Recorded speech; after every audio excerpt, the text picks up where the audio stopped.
Hello everyone, nubkeks here. Welcome back to Nub Raids. We're fresh out of the shower, and it's a fresh new week in Raid Shadow Legends.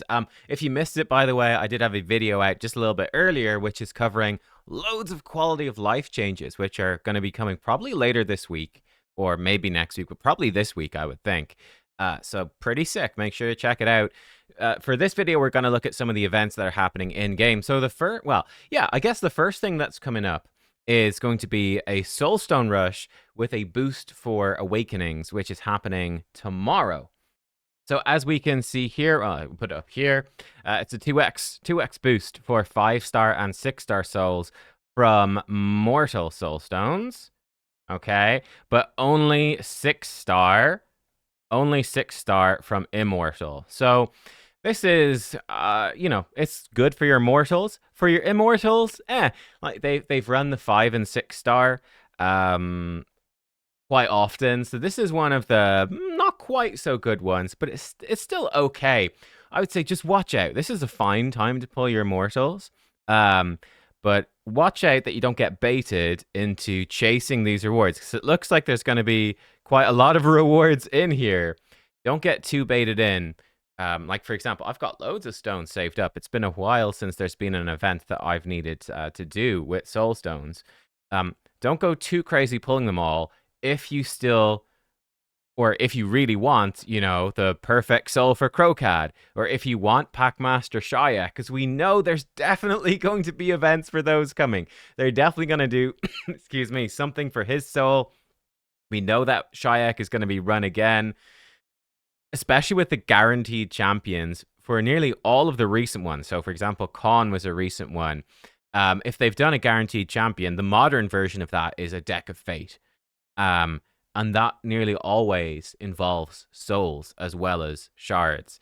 So Freya was the same, etc. So I would be cautious. But yeah, look, it's a 2x soul event. It is a good time generally to pull, but you could always wait for the next one. These are happening all the time.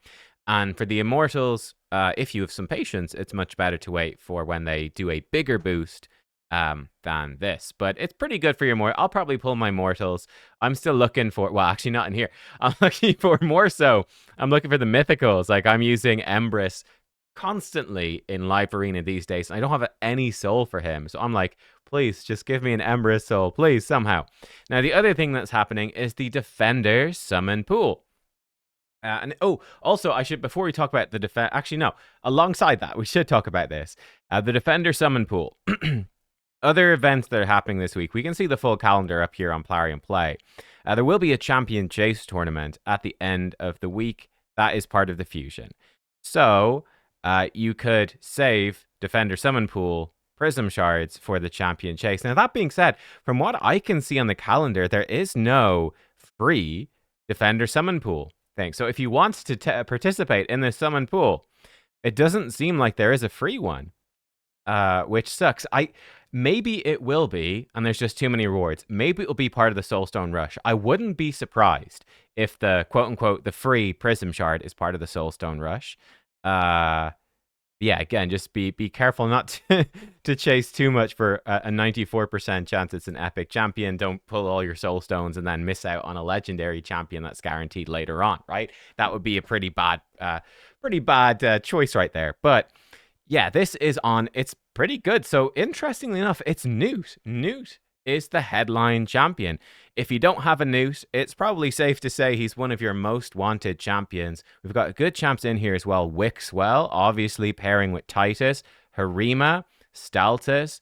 Lysanthier is maybe not as exciting because he's a recent fusion. Michinaki, good, though there's, I don't even use mine in Hydra anymore. There's other options, but he is really good. Freya is great. Beryl is amazing. Ragash is good. I would say, these legendaries, this to me looks very much like, hi, are you a relatively new player to Raid Shadow Legends? And do you enjoy spending hundreds of dollars on the game in one go? If so, have we got the perfect pool for you? Like, you're getting just phenomenal champions for general progression and just, such great champions for an account that cover multiple areas. It really is what it seems to me. So yeah, I think it's a pity that there doesn't seem to be an accessible free source of the Prism shards, because any of these legendaries could be extremely helpful to a newer player.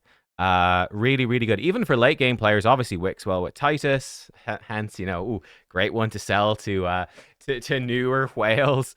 Yeah, so there you go. I would say the big wins here, if you don't have Wixwell because of Titus, Wixwell is probably the biggest win.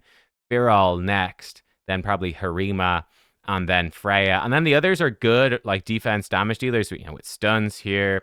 They're generally solid, but I'd say that those would be the big wins. Wixwell, Feral, Harima, and then Freya, in that order, I would say.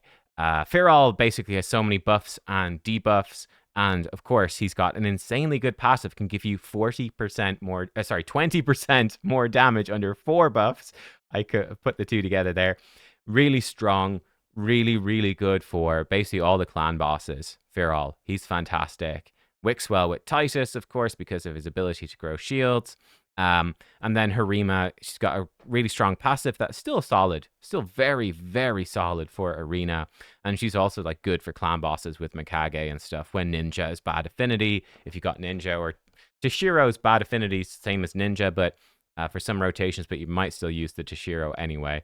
But yeah, and then Freya is just really generally great support. Great for Arena. Yeah, lots of stuff. So there you go. The epics are fine too. We've got a nice selection of epics in there as well. Yeah, they're decent. Nothing too crazy actually, but they're good. All the epics are good, but I would say none of them are epics I'm chasing. Yeah, that'd be pretty much it. Seeker opens up some compositions. Morag, you do get one for free from the Player Points program. Duck, he's very solid. They're solid, but and definitely you'll probably use most of these epics for sure in Cursed City and Faction Wars and stuff like that. But yeah, there you go. I think that's everything. Of course, the big question now is going to be what comes after. Which again, what is this? Oh, Substat Charm. Wow. I don't think I've seen that before as a reward. That's interesting. But yeah, we're coming to the end of the Crocad fusion. So yeah, just keep the focus on the fusion. Get that done. The Soul Stone Rush, up to you. I might, like I said, I'll probably do my mortals, but that's probably about it. And then I'll be saving for what comes after, because that's the big question. What comes after? Because Crocad, I think, has really surprised all of us in terms of just how much damage that he does. But you do need the Shayak. So yeah, what will come after? We'll see. Also, of course, I'll just throw it out there. We are coming to the end as well of Chaos Awakes. There's only the 2 days left on the event dungeon, so it's coming to an end too. I'd expect probably a little while before we've got a next big event, probably a fusion or two in between. Yeah, we'll see. We'll see. There we go, guys. That's it. That's everything. I will see you all next time. Thank you for watching. Goodbye.